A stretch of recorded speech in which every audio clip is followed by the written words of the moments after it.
अस्सलामुअलैकुम। Health is wealth में आपका स्वागत है। आपके साथ है निदा खान। और जैसा कि आप जानते हैं कि हम लोग हर एक नए टॉपिक के साथ जिस तरह की बीमारियां आजकल चल रही हैं वो टॉपिक डिस्कस करते हैं। और आज भी इसी तरीके से हम लोग 4 मार्च वर्ल्ड ओबेसिटी डे जो है मनाया जाता है पूरे वर्ल्ड में। तो आज उस टॉपिक पे हम बात करेंगे। तो हमारे साथ जो डॉक्टर फ़हीम बात करते हैं। अस्सलाम वालेकुम डॉक्टर साहब। वालेकुम अस्सलाम। कनाडा और दुनिया भर में प्राइम कनाडा टीवी देखने वाले मेरे तमाम नाजरीन को सलाम। वालेकुम अस्सलाम। जी डॉक्टर साहब, जैसा कि आप जानते हैं कि वर्ल्ड ओबेसिटी डे मनाया जाता है, तो आज हम इस टॉपिक पे बात करेंगे। बिल्कुल, बहुत इम्पोर्टेंट टॉपिक है जी। मतलब अगर मैं ये कहूँ कि बहुत सारी बहुत सारी बीमारियों की जो रूट है, जी जी, जो जड़ है वो ओबेसिटी है। ओबेसिटी है, मोटापा। बिल्कुल बिल्कुल सही।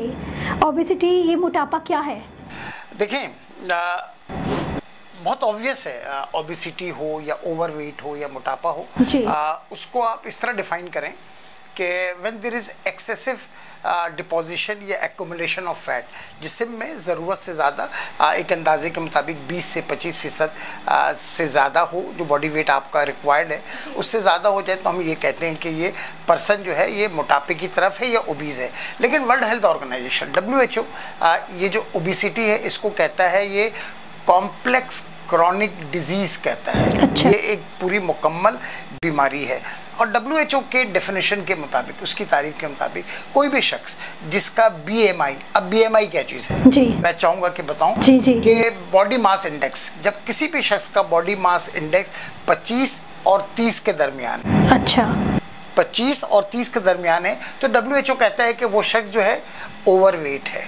अच्छा, ओवरवेट है। अगर कोई शख्स 30 से ऊपर है, 30 प्लस है, तो उसको हम कहते हैं ओबीस। अब ये BMI क्या है, बॉडी मास इंडेक्स, जो मेरे नाज़रीन इस वक्त देख रहे हैं प्रोग्राम, अगर वो चाहते हैं अगले 1.5 मिनट में ये मालूम करना कि वो ओवरवेट है या ओबीस है, बहुत इजी फार्मूला है। सबके पास स्मार्टफोन है, गूगल में जाएं और लिख दें BMI कैलकुलेटर। ये असल में क्या होता है BMI, ये आपकी हाइट और वेट का एक इक्वेशन है जो आपको बताता है। अगर आप अपने हाइट को और वेट को डालकर उसमें कैलकुलेट करते हैं और अगर आपका BMI 18.5 या उससे नीचे है तो इसका मतलब ये है कि आप अंडर वेट हो। अच्छा। 18.5 या उसके नीचे है तो आप क्या हो, अंडर वेट हो। सही। अगर आप 18.5 और 24.9 के दरमियान हो तो आपका वेट क्या है, you are having a normal weight. अगर 25 और 29.9 के दरमियान है तो आप ओवरवेट हो, और 30 से प्लस हो तो ये आपको कहते हैं ओबीस। ये तो WHO का डेफिनेशन है। अच्छा, मैं एक बात बता दूं, BMI के साथ साथ एक चीज होती है, हम कहते हैं ना कि कल तक ये पतलून मुझे सही आ रही थी, आज नहीं आ रही, वेस्ट सरकमफ्रेंस कहते हैं। यानी एक वैल्यू है, that is the 40 centimetre for the adult mail. अगर किसी भी एडल्ट मेल का वेस्ट जो है 40 सेंटीमीटर या इससे ज्यादा है तो इसका मतलब है कि वो ओबेसिटी के रिस्क की तरफ जा रहा है। इसी तरह फीमेल का है, अगर 35 सेंटीमीटर से ज्यादा, 35 इंचेस से ज्यादा है तो इसका मतलब है वो ओबेसिटी की तरफ जा रही है। अच्छा, ये तो जिसे कहना चाहिए डेफिनेशन है। इस साल जो 4 मार्च आपने जिक्र किया और दुनिया भर में कनाडा समेत वर्ल्ड ओबेसिटी डे सेलिब्रेट किया जा रहा है, इसका स्लोगन क्या है जी, ये बहुत इंटरेस्टिंग है। वो ये है कि एवरीबॉडी नीड्स एवरीबॉडी, हर किसी शख्स को हर किसी शख्स की ज़रूरत है। Everybody needs everybody. इस स्लोगन के पीछे मकसद क्या है कि हम में से हर शख्स को चाहिए कि वो करीब आए, जितने हेल्थ केयर इंडस्ट्री के प्लेयर्स हैं, चाहे वो फार्मास्यूटिकल इंडस्ट्रीज़ हो, डॉक्टर हो, डाइटिशियन हो, न्यूट्रिशन को हो, वर्कअप करने वाले हों, फिजिकल एक्टिविटी जो एक्सरसाइज कराते हैं, ये सारे लोगों का अपना एक रोल है ताकि हम इस ओबेसिटी जैसे मूजी मर्ज, जिसको कॉम्प्लेक्स क्रॉनिक डिजीज WHO ने कहा है, उससे हम बच सकें। तो इस ये जो स्लोगन है एवरीबॉडी नीड्स एवरीबडी, हम में से हर शख्स को हर शख्स की ज़रूरत है। तो इसके वो ये कहते हैं कि इस स्लोगन को या इसका जो फ़ायदा हासिल करना चाहते हैं, जो इसका गोल है, इनफैक्ट वो 4 चीज़ों पर मुश्तमिल है। पहली चीज़ तो ये कि लोगों में आगाही क्रिएट की जाए, जो बहुत ज़रूरी है कि ये जो ओवरवेट है ये आपकी अपनी सेहत के लिए ठीक नहीं है, आपकी फैमिली की सेहत के लिए ठीक नहीं है, सोशली ठीक नहीं है, इकोनॉमिकली ठीक नहीं है, फिजियोलॉजिकली ठीक नहीं है, और साइकोलॉजिकली भी ये बीमारी, ये जो मोटापा है ये ठीक नहीं है। लोगों में इस बात की आगाही क्रिएट की जाए, नंबर 1। दूसरी चीज़ ये कि आप एडवोकेसी को, यानी कि मुझे कोई चीज़ की नॉलेज है या इस तरह के सपोर्ट सेंटर हैं, ये जो एडवोकेसी है इसको इनकरेज किया जाए। और जो पॉलिसीज़ है रिगार्डिंग गाइडलाइन, डाइट गाइडलाइन क्या होनी चाहिए, आपका BMI क्या होना चाहिए, इसके हवाले से जो लोगों की जो पॉलिसीज़ हैं, जो गवर्नमेंट पॉलिसीज़ बनाती है या कोई प्रोविंस पॉलिसीज़ बनाता है, तो उस पॉलिसी को क्या करें, इम्प्रूव करें, बेहतर करें। और जो सबसे इम्पोर्टेंट चीज़ है, जो बहुत इम्पोर्टेंट है, वो ये है कि अपने एक्सपीरियंसेस को शेयर करें। किसी मुल्क ने ओबेसिटी पे काबू पा लिया, किसी कम्युनिटी ने ओबेसिटी पे काबू पा लिया, तो उन्होंने किस तरह काबू पाया, वो कौन से ऐसे टूल्स हैं, वो कौन से ऐसे डाइट गाइडलाइंस हैं जिस पर चलते हुए उन्होंने क्या किया, ओबेसिटी पे काबू पाया। तो अपने एक्सपीरियंसेस को शेयर करें, ये बहुत ज़रूरी। मैं एक बात बताऊं यहाँ पर नाज़रीन के लिए भी जानना बहुत ज़रूरी है। ओबेसिटी एक बहुत, ये मैंने कहा कि हमने पिछले बहुत सारे प्रोग्राम में जिक्र किया, जो हमने रिस्क फैक्टर का जिक्र किया, उसमें हमने स्मोकिंग और ओबेसिटी का नाम लाजमी लिया है। ऐसा ही है ना, दुनिया भर में जो लीडिंग कॉज ऑफ डेथ है, बहुत इंटरेस्टिंग फिगर है निज़ाम, मैं आपको बताऊं कि इस वक्त जो दुनिया में लीडिंग कॉज ऑफ डेथ है, उनमें से ओबेसिटी या ओबेसिटी रिलेटेड डिजीज 5वें नंबर पे है। इस वक्त दुनिया में 800 मिलियन लोग ओबेसिटी का शिकार हैं।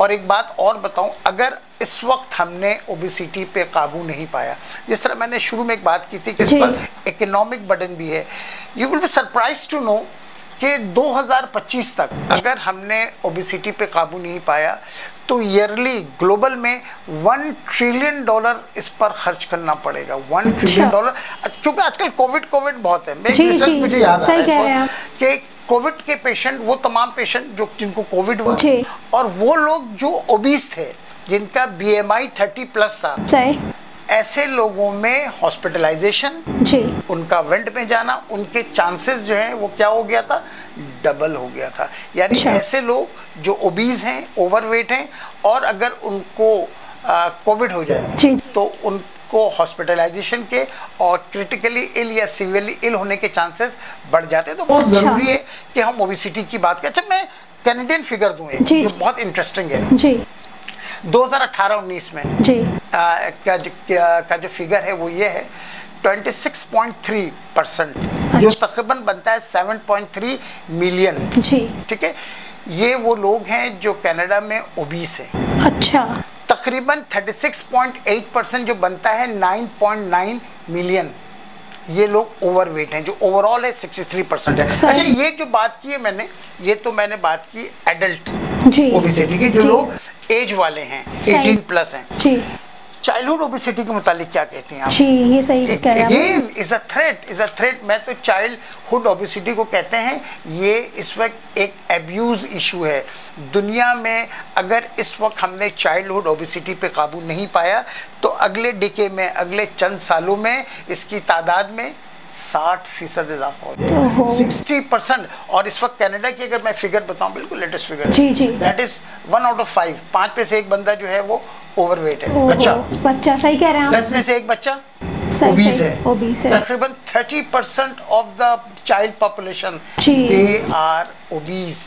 और जो सबसे दिलचस्प बात है, जो सबसे इम्पोर्टेंट बात है कि ओबीस, एडल्ट ओबीस, हम आगे चल के और भी बातें करेंगे। ये सारी जो मोटापा जिसको हम जड़ कह रहे हैं बीमारी की, ठीक है, ये प्रिवेंटेबल है, इसको रोक सकते हैं लाइफस्टाइल के ज़रिए, डाइट पैटर्न के ज़रिए, फिजिकल वर्कअप के ज़रिए हम रोक सकते हैं। लेकिन अनफॉर्चुनेटली हम इस पर गौर नहीं करते। हमने देखा है ना, कोई बच्चा बहुत हेल्दी हो, हम ये कहते हैं मोटा ताज़ा बच्चा, हम उसको प्यार आता है बच्चे को देख के, लेकिन प्यार ज़रूर करें। लेकिन एक बात मैं बताऊं, अगर आपका बच्चा ज़रूरत से ज़्यादा बढ़ रहा है। और अगर आप डॉक्टर्स के पास जाते हैं उसको लेकर, और अगर उसका BMI स्लो बढ़ रहा है, तो ये अलार्मिंग है। मतलब इस पे प्यार जरूर करें बच्चे को, हर माँ बाप करता है, लेकिन जरा उसकी फिक्र भी करें। क्योंकि एक बात मैं बताऊं कि चाइल्डहुड ओबेसिटी सिर्फ ऐसा नहीं है कि वो जब आप अंडर 16 तक हैं तो ओबेसिटी खत्म हो गई। ये childhood obesity is directly linked with adult obesity. यानी अगर आपने बच्चे जब इस वक्त ग्रोइंग एज में आपने इसकी ओबेसिटी को चेक नहीं किया, तो ये आगे जाकर अर्ली डायबिटिक पेशेंट हो सकता है, डिप्रेशन में जा सकता है। और एक और चीज़ कि पहले हम ये समझते थे कि शायद जो हेल्दी बच्चा है या जो मोटा बच्चा है, ये शायद अमीर लोगों को या जिनके पास खाते पीते।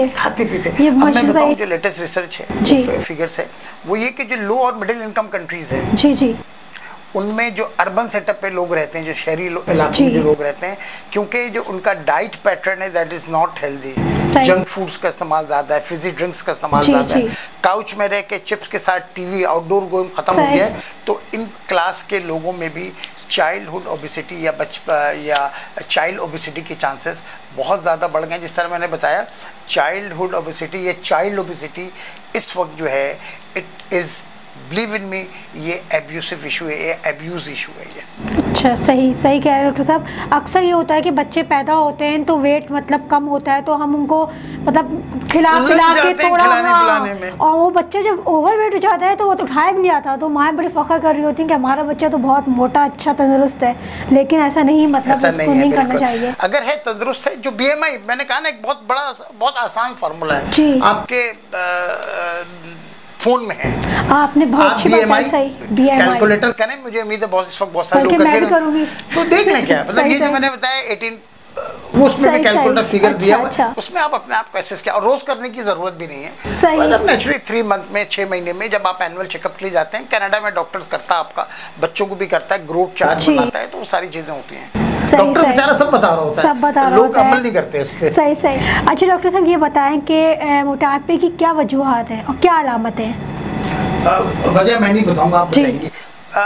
सिंपली एक सप्लाई और डिमांड एक है ना, आप सुनते हैं हमेशा कि मेरे बॉडी को, आपके बॉडी को एक खास कैलोरीज की ज़रूरत है जी। जब भी बॉडी को जितनी कैलोरी चाहिए जी, उससे ज़्यादा अगर बॉडी में आएगा तो वो डिपॉजिट होना शुरू हो जाएगा। बॉडी को रिक्वायरमेंट है 1000 किलो कैलोरीज के, सिर्फ और हम 3000 लेते हैं, तो 2000 कहीं ना कहीं डिपॉजिट होगा। जो सबसे मेजर कॉज है that is the unhealthy dietary pattern, your lifestyle. क्या आपको जितनी चाहिए आप उससे ज़्यादा ले रहे होते हैं, और उसके साथ साथ क्या हो, चलो आप ले भी रहे हो जी, तो आप उसको बर्न आउट भी तो करो, यानी कि फिजिकल एक्टिविटी। जो मेजर कॉज है that is the unhealthy dietary pattern और फिजिकल एक्टिविटी ना होने के बजाय सेडेंट्री लाइफस्टाइल, ये तो 2 मेजर कॉज है। इसके अलावा बाज़ औक़ात कुछ जेनेटिक इश्यूज हैं जी, कुछ हार्मोनल इश्यूज हैं, कुछ मेटाबॉलिक इश्यूज हैं, इसकी वजह से भी कुछ बिहेवियर पैटर्न है, इसकी वजह से भी मोटापा यानी उसकी वजह बनती है। आपने सिम्टम्स की बात की, देखिए सबसे इम्पोर्टेंट अलामत में मैं ये कहूँ, साइन और सिम्टम में डॉक्टर नहीं बताता कि आप मोटे हो रहे हैं, खुद फील होता है, फेस टाइट बन, जैकेट नहीं आ रहा है, ये होता है, कॉलर लग नहीं रहा है, आपको खुद अंदाजा होता है, और हम डिनाइल स्टेज में होते हैं, नहीं यार कुछ नहीं, ठीक है वो सही है। हम एक अरसे तक तो डिनाइल स्टेज में रहते हैं, हम 32 कमर को 36 कर लेते हैं, फिर ख्याल आता है कि यार ये आप खुद, अलामत तो खुद आपके पास है कि जब व्हेन यू फील कि जनाब आपका बॉडी पुट हो रहा है, देखिए बाहर के लोग बाद में बताते हैं जी कि that you are putting weight, पहला तो ये कि आपको खुद पता चल जाता है, सबसे अलार्मिंग साइन तो आपको खुद पता होता है, नंबर 1। इसके अलावा जो सबसे इम्पोर्टेंट है वो है स्लीप एपनिया। आपने सुना होगा, बहुत सारे कनाडा में भी और अमेरिका में भी डिफ़िकल्टी इन स्लीपिंग। लोग जो मोटे होते हैं ना, बहुत ज़्यादा ओबीज होते हैं, उनको रात को नींद में बहुत प्रॉब्लम होती है, सोते सोते उठ जाते हैं। ये पूरी एक मैकेनिज्म है, कभी इस पर प्रोग्राम करेंगे। तो ये स्लीप एपनिया का प्रॉब्लम होता है, number 1। Number 2, difficulty in breathing. आपने मोटे लोगों को देखा होगा, 2 कदम नहीं चलते, उनका सांस जो है फूलने लगता है, सांस लगता है, ठीक है। उसके अलावा उनके जॉइंट पेन का मामला होता है, ankle joint, knee joint, backache, इनमें बहुत ज़्यादा ये प्रॉब्लम होता है।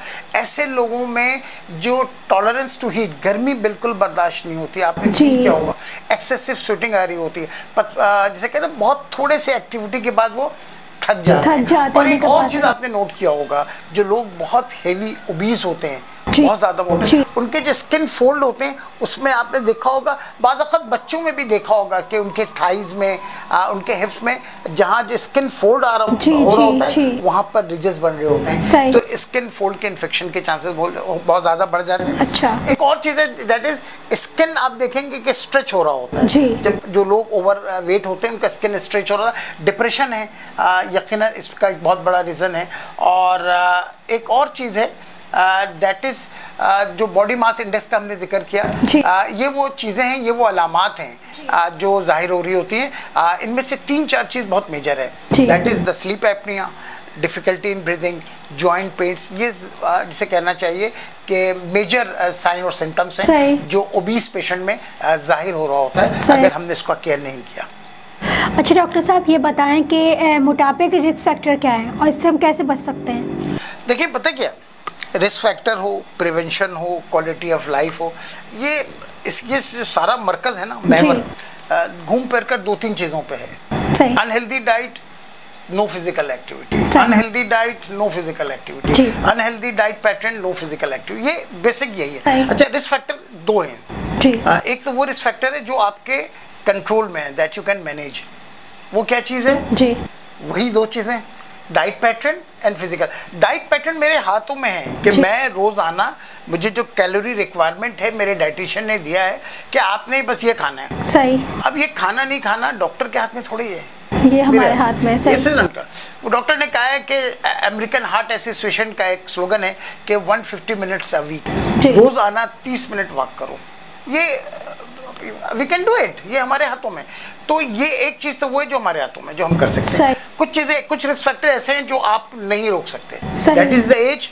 वक्त के साथ साथ उम्र एक कॉज, एक रिस्क फैक्टर है। बच्चों में के मुकाबले में बड़ों में ज़्यादा होता है। इसकी 2 वजह है, एक तो hormonal changes, number 2 less physical activity, ये आपके कंट्रोल में नहीं है। Again age, sex, ethnicity, race, ये आपके कंट्रोल में नहीं, लेकिन जो चीज़ आपके कंट्रोल में उसको कंट्रोल करने की ज़रूरत है। अच्छा, कुछ जेनेटिक कॉज हैं जो मैंने पहले भी जिक्र किया था। कुछ डिजीज़ ऐसे हैं, कुछ बिहेवियर पैटर्न है जो फैमिली टू फैमिली रन कर रहा होता है। अच्छा। डाइटरी हैबिट, खानदानी चला आ रहा है, जनाब बहुत खूब मस्त होकर खाना है, तो ये एक तो फैमिली इन्फ्लुएंस है, जेनेटिक प्रॉब्लम है, अनहेल्दी लाइफ स्टाइल है, ये सारी चीज़ें। उसके अलावा कुछ डिजीजेज हैं, कुछ बीमारियां हैं, कुछ मेडिकल कंडीशंस हैं, कुछ मेडिसिन हैं। लाइक कुशिंग सिंड्रोम एक बीमारी है, उसमें आपका वेट बढ़ रहा होता है। अगर किसी पेशेंट को नी सर्जरी हुई है या आर्थराइटिस की शिकायत है या ऑस्टियोआर्थराइटिस है, चलने फिरने से माजूर है, तो वो इनपुट तो है लेकिन आउटपुट फिजिकल एक्टिविटी नहीं है।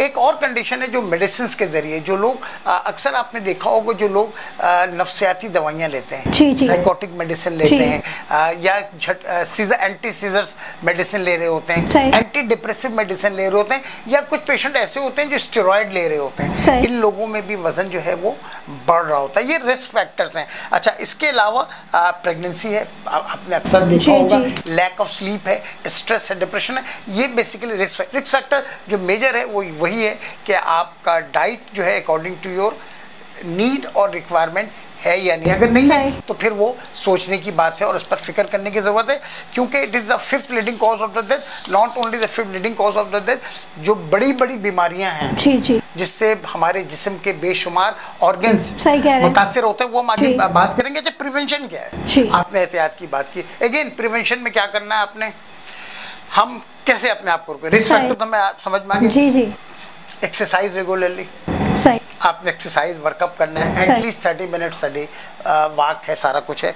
उसके बाद हेल्दी डाइट प्लान को फॉलो करना है। अच्छा। बहुत इंपॉर्टेंट है। अच्छा, एक चीज़ मैं आपको बहुत इंटरेस्टिंग बताऊँ, अक्सर लोग ये प्रिवेंट नहीं कर सकते। वो ये है, एक तो एक्सरसाइज रेगुलरली करें और डाइट प्लान बना लें। उसके बाद आपको you should know one thing कि वो कौन सी ऐसी गली जहाँ से मैं गुजरूंगा तो मुझे कुछ चीज़ों की खुशबू आएगी और मैं अपने आप को रोक नहीं पाऊंगा। ऐसा होता है ना, वो कौन सी ऐसी दोस्तों की महफिल है जिसमें मैं जाऊंगा तो आप समझ लें कैलोरी वैलोरी सब गया, सब डाइटिंग खत्म, सब चीटिंग शुरू हो जाएगी। तो आपको यू शुड अवॉइड ऐसे तमाम इन्वायरमेंट जिसमें आप टेम्प्ट होते हैं खाने पीने से, ये कॉज है और ये साइंटिफिकली प्रूवन कॉज है जिसमें ये सारी चीज़ें होते हैं। अपने वेट को मॉनिटर करें और जो बहुत इंपॉर्टेंट चीज़ है प्रिवेंशन में, बी कंसिस्टेंट। अगर आपने ये तय कर लिया है कि मुझे अगले 10 दिनों में 2 पाउंड कम करना है, एक तो बहुत जो भी गोल बनाए बहुत रियलिस्टिक हो।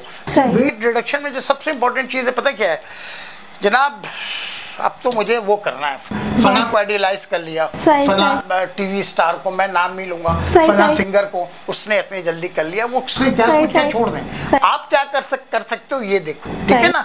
बहुत रियलिस्टिक हो गोल सेटिंग में कि मुझे हर 15 दिन में 2 पाउंड 2 केजी जैसा है, और उस 2 केजी को कम करने के लिए जो आपने चार्ट बनाया है उस पर आप कितने कंसिस्टेंट हो और कितना रिलीजियसली फॉलो करते हो, ये बहुत इंपॉर्टेंट है। सही, जैसे वर्कआउट वगैरह अक्सर लोग घर पे वगैरह करते हैं। बिल्कुल सही है। अभी जैसे कोरोना कनाडा जैसी जगह पे यकीनन 7 महीने you are in the house, treadmill है या यहाँ जिम है, कुछ नहीं है। मैं एक बात बताऊँ आपको, मॉल्स, शॉपिंग मॉल आप चले जाएं, शॉपिंग मॉल में कोई गाड़ी पार्क करें, हाफ एन आवर घूमते रहे। यहाँ बहुत सारे सेंटर्स हैं, टोरंटो में भी है, मिसिसागा में भी है, इवन मॉन्ट्रियल में। और मॉर्निंग में जाएं, वहाँ पर क्लब्स हैं। जी लोग आते हैं मॉर्निंग में, फजर के बाद देखो कि वहाँ पर लोग अंदर वॉक कर रहे हैं। सही है, वॉक कर रहे होते हैं। हाँ, नेचुरली उनका टारगेट है जिसको।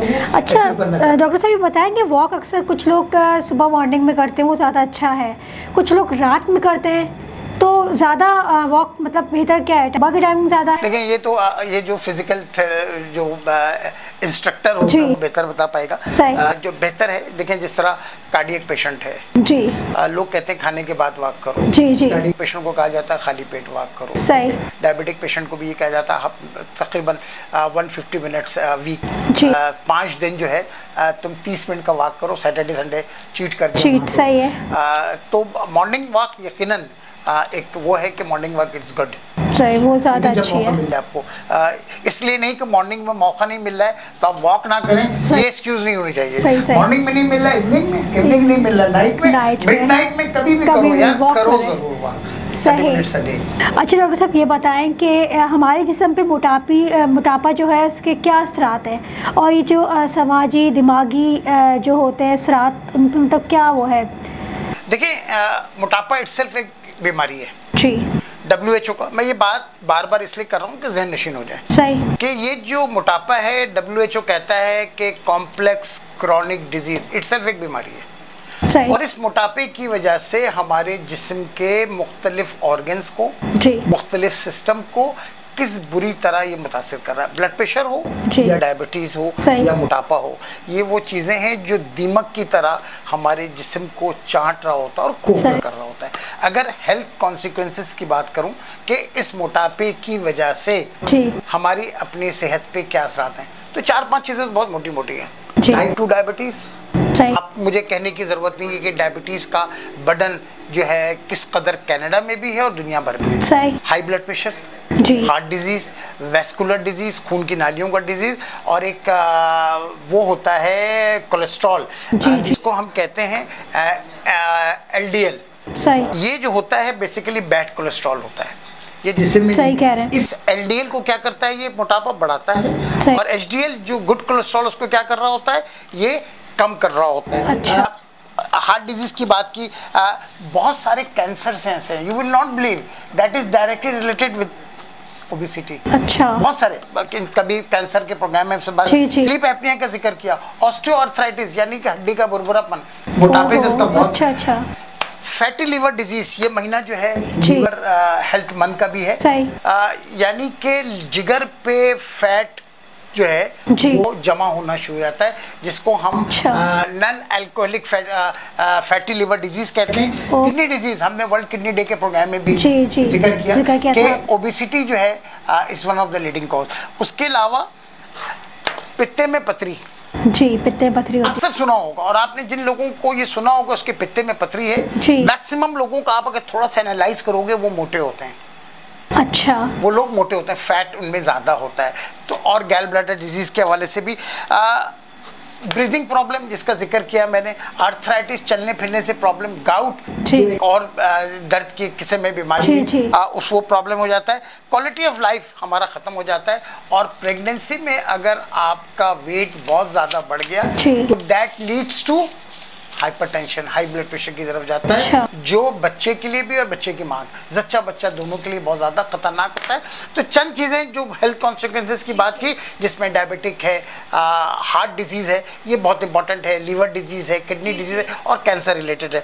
जो सबसे इम्पोर्टेंट चीज़ है जिसको बहुत ज़रूरी है डिस्कस करना, और उसको डिस्कस किए बगैर आज का प्रोग्राम जो है मुकम्मल नहीं होगा, वो है social, economical and physiological and psychological impact. Socially क्या होता है, माशी तौर पे, समाजी तौर पे क्या होता है। एक शख्स मोटा है, आपने अक्सर देखा होगा स्कूल के बच्चों में जिसका वेट ज्यादा होता है वो विक्टिमाइज होते हैं, वो बुली होते हैं, और क्लास के लड़के उसको बुली करते हैं मुख्तलिफ नामों से। I don't want to name that. तो वो बच्चा क्या होता है, विक्टिमाइज भी होता है, बुलीड होता है, जिससे उस बच्चे की क्लास परफॉर्मेंस, वो बच्चा जो शायद बहुत ज़हीन अपना आउटपुट, अपने स्किल को शो कर सकता था, मगर विक्टिमाइजेशन की वजह से, बुली होने की वजह से वो अपने उन सलाहियतों को बाहर नहीं निकाल सकता। उसका जो सेल्फ स्टीम है वो डिक्रीज हो जाता है, लो हो जाता है, और एक लैक ऑफ कॉन्फिडेंस, उनमें कॉन्फिडेंस की कमी आती है।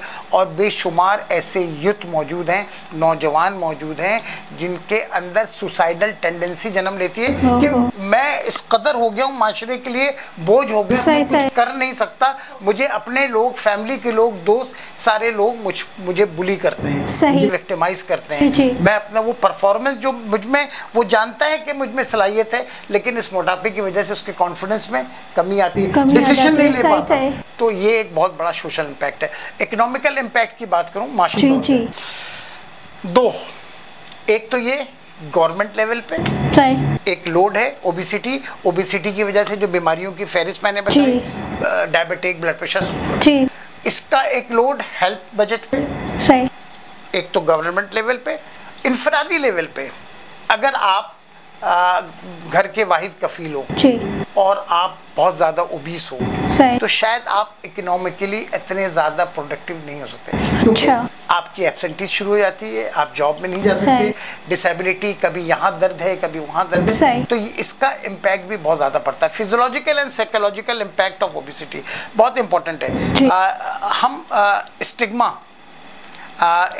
स्टिग्मेटाइज करते हैं हम लोगों को, यानी कि हम बिल्कुल एक निशाना बनाते हैं, और जिसकी वजह से मैं एक बात बताऊं कि जो साइकोलॉजिकली ऐसे बहुत सारी स्टडीज़ मौजूद हैं और ऐसे बहुत सारे रिसर्च मौजूद हैं, जो लोग ओबीज़ हैं, ओवरवेट और ओबीज़ के दरमियान हैं, उनमें डिप्रेशन, एंजाइटी, डिसीजन मेकिंग में प्रॉब्लम, लैक ऑफ कॉन्फिडेंस, और उनमें ऐसे लोगों में फिर ईटिंग पैटर्न जो है ना वो ज़्यादा एग्रेसिव हो जाता है, वो फिजिकल एक्टिविटी में नहीं जाते, नहीं जाते। एक और बात जो बहुत इंपॉर्टेंट है, जो लोग ओबीज होते हैं, इस सारी चीज़ों के साथ इनके क्वालिटी ऑफ लाइफ में कैसे फ़र्क पड़ता है, ये बहुत इंपॉर्टेंट है जानना। देखें, वो लोग सोशलाइजेशन से अपने आप को दूर करते हैं, वो लोग नॉर्मली इवन फैमिली के गैदरिंग्स में जाने से अपने आप को परहेज करते हैं, कहते मैं जाऊंगा लोग पूछेंगे वो डरते हैं, बहुत सारे क्वेश्चंस, ठीक है। सोशल है, किसी भी किस्म के स्पोर्ट्स में वो चाहते हैं हिस्सा लेना, लेकिन नहीं ले पाते ड्यू टू द ओवरवेट, ठीक है। एक तो आइसोलेशन में गए और पब्लिक गैदरिंग को बहुत ज़्यादा अवॉइड करते हैं वो लोग, और प्लस ये कि किसी भी किस्म के स्पोर्ट्स वगैरह में वो नहीं जा रहे होते। कोई इवन बहुत करीब की शादियों में बहुत सारे लोग, मैं जानता हूँ बहुत सारे लोगों को, बीइंग अ डॉक्टर, वो नहीं शामिल होते हैं कि लोग उसको पूछते हैं, क्वालिटी ऑफ लाइफ आपका बहुत डिस्टर्ब हो रहा होता है, आप इकोनॉमिकली प्रोडक्टिव नहीं रहते, पैसा कमाना चाहते हो, लेकिन अच्छा मैं एक और बात बताऊँ, चाहे वो कनाडा हो चाहे दुनिया की कहीं पर कोई भी जगह हो, ये जो ओबीज लोग होते हैं उनके साथ डिस्क्रिमिनेशन होता है। अच्छा, जॉब प्लेस में भी होता है, क्लब्स में भी होता है, तो जिसकी वजह से वो और बहुत ज़्यादा डिप्रेस होते हैं और उनका क्वालिटी ऑफ लाइफ बहुत डिस्टर्ब होता है। तो बीइंग जिसमें एवरीबडी नीड एवरीबडी, याद है ना उस लोग, वो यही तो है। अच्छा, हमारी ज़रूरत है, हमें उनकी ज़रूरत है। अगर कोई ऐसा है तो हमें आगे बढ़ना चाहिए, उनकी एडवोकेसी करनी चाहिए। ओके, ओबीज है यार, ये हो गया प्रॉब्लम, तुमने खुद क्रिएट किया, ये रायता तुमने खुद फैलाया, अब इसको समेटना है और लेट्स डिस्कस कैसे करते हैं। कोई आप सपोर्ट सेंटर को जानते हैं, कोई हेल्पलाइन है, कोई ऐसे कनाडा में वैसे बहुत सारे सेंटर्स हैं, जहाँ जाएं, उनको इनलिस्ट करवाएं, उनसे ताल्लुक करवाएं और रेगुलर फॉलोअप करें। उसको एहसास हो कि somebody is standing behind me, मेरे साथ कोई खड़ा है जो मेरे वेट से कॉन्शियस है और मुझसे हमदर्दी कर रहा है, टीज नहीं कर रहा, मजाक नहीं उड़ा रहा, बल्कि उससे प्योरली उससे मोहब्बत करता है और उसको चाहता है कि इसका वेट जो है वो कम हो।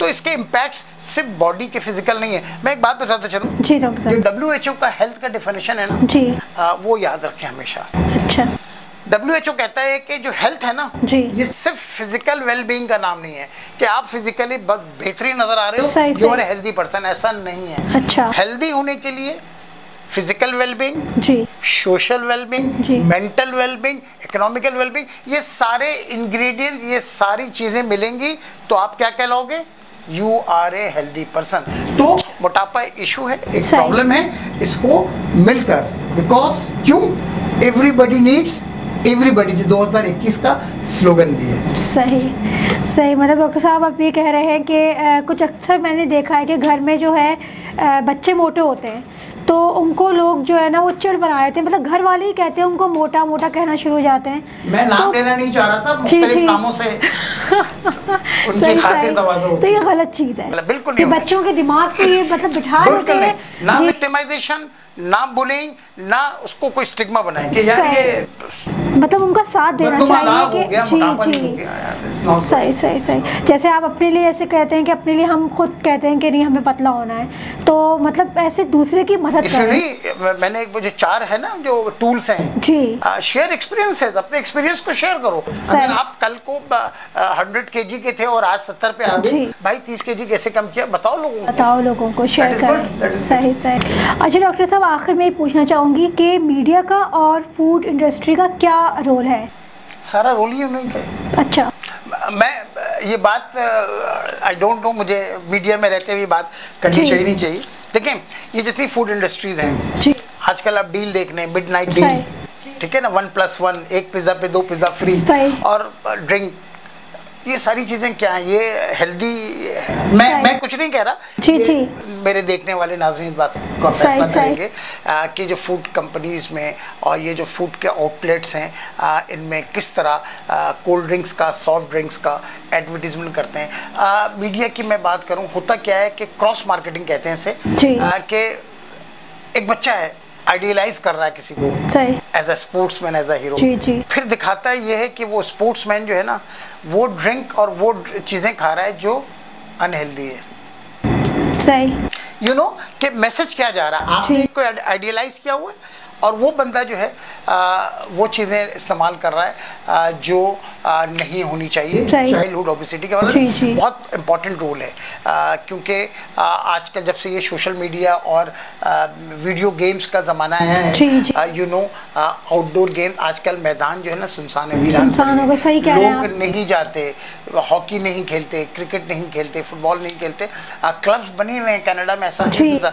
लेकिन इन जर्नल मीडिया का, ये फूड इंडस्ट्रीज है, इनका रोल है कि कहाँ हम पॉजिटिव मैसेज दे सकते हैं कि वो बच्चे जो हैं वो काउच में बैठकर चिप्स का पैकेट लेकर खा रहे हैं। सही, और खासतौर पे डील जो है ना वो बंद होनी चाहिए, 1+1 वाली। सही वो तो बल्कि मैं भी देखती हूँ, मैं भी अवेल करती हूँ। लेकिन आप वर्कअप भी करते हो ना तो फिर वो बैलेंस हो जाता है। मैं एक्सरसाइज, वॉक वगैरह अपने रूटीन में रखती हूँ मैं, और मेरे साथ ये है मतलब एक कह लें वेट थोड़ा सा बढ़ जाए ना, हूँ कॉन्शियस हो जाती हूँ फ़ौरन, पता चलने लगता है। हाँ, और इसमें लॉकडाउन में तो बहुत ज़्यादा वेट बढ़ा ना, तो मेरा मतलब मैंने 4 to 5 kg बढ़ाया, लेकिन उसके बाद फिर मैंने मतलब रियलाइज किया नहीं, कपड़े खराब हो रहे हैं। हाँ, कपड़े खराब हो रहे हैं। अच्छा डॉक्टर साहब, आखिर में कोई मैसेज देना चाहेंगे आप? मैसेज यही है कि एक बैलेंस क्रिएट करें जी, सप्लाई और डिमांड में। आपकी बॉडी को क्या रिक्वायरमेंट है ये आपका डाइटिशियन, आपका फिजिशियन ये बताएगा। अकॉर्डिंग टू दैट इस बात को जहन पे रखें जो मैंने फिजिकल कॉन्सिक्वेंसेस बताए, हेल्थ कॉन्सिक्वेंसेस। ये जो मोटापा है is a killer, believe in me, बल्कि अगर मैं ये कहूँ ये साइलेंट किलर है, खामोश कातिल है। अगर हमने इसको कंट्रोल नहीं किया, जो हमारे बच्चे हैं उनके वेट को हमने कंट्रोल नहीं किया, अपने वेट को कंट्रोल नहीं किया, वो यकीनन आपकी अपनी ज़ात के लिए, अपनी फैमिली के लिए एक प्रॉब्लम है जो नहीं होनी चाहिए। सही, थैंक यू डॉक्टर साहब, बहुत बहुत शुक्रिया। और आज का प्रोग्राम में इजाज़त चाहती हूँ, और हमेशा की तरह हमारा प्रोग्राम यकीन आप लोगों को पसंद आया होगा, और फीडबैक्स आप लोग ज़रूर दीजिए।